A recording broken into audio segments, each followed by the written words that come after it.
Madam, আরে madam আপনি এখানে? আপনি কে?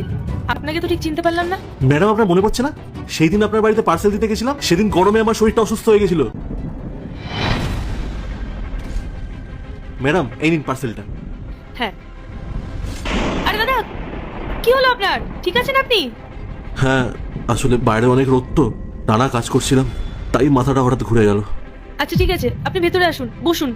না না ম্যাডাম, ঠিক আছে। দেখুন দাদা, আপনি আর একটা কথাও বলবেন না। ভেতরে এসে বসে একটু জল খান, তারপরে যাবেন। আসুন, রেস্ট নিন। রাহুল, তাড়াতাড়ি এক গ্লাস জল নিয়ে এসো তো।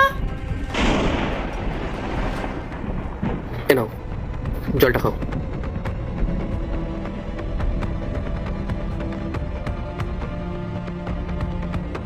ধন্যবাদ দাদা। পায়েল, কি হয়েছিল না? রাহুল, উনি পার্সেল দিতে এসেছিলেন, তারপরে হঠাৎ দেখলাম মাথা ঘুরে উনি পড়ে যাচ্ছিলেন।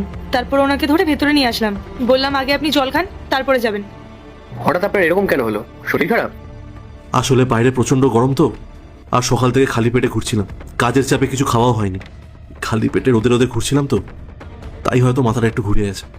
বাহ, আপনি সবার ঘরে খাবার পৌঁছে দিচ্ছেন, আপনার নিজেরই খাওয়ার কোনো সময় নেই। দেখুন, কাজের চাপ তো থাকবেই, কিন্তু নিজের খেয়াল না রাখলে কাজটা করবেন কি করে? আরে আপনার যদি শরীর খারাপ হয়ে যেত তাহলে তো একটা অঘটন ঘটতে পারতো। আরে সঙ্গে তো একটু জল রাখতে পারেন, আর যদি জল না থাকে তাহলে তো কোনো বাড়ি থেকে চেয়ে নিতে পারেন। রাহুল ঠিকই বলেছে। দাদা, আপনি জলের কথা বলছেন? আমাদের মতো মানুষদের রাস্তায় খুব কথা শুনতে হয়, আর জল চাইলে আমাদের মুখের ওপরেই কথা শোনায়, আর সেখানে তো ঘরে বসানো তো স্বপ্ন। আসলে দাদা আমি জল নিয়েই ঘুরি, কিন্তু আজকে আনতে ভুলে গেছি। পায়েল, একটা ভালো জলের বোতল নিয়ে এসো তো। ঠিক আছে, আমি এক্ষুনি আনছি। না না ম্যাডাম, তার কোনো দরকার নেই, আপনারা আমার জন্য যা করলেন সেইটুকুই অনেক, জলের বোতল আর লাগবে না। একদম কথা বলবেন না। পায়েল, চল নিয়ে এসো।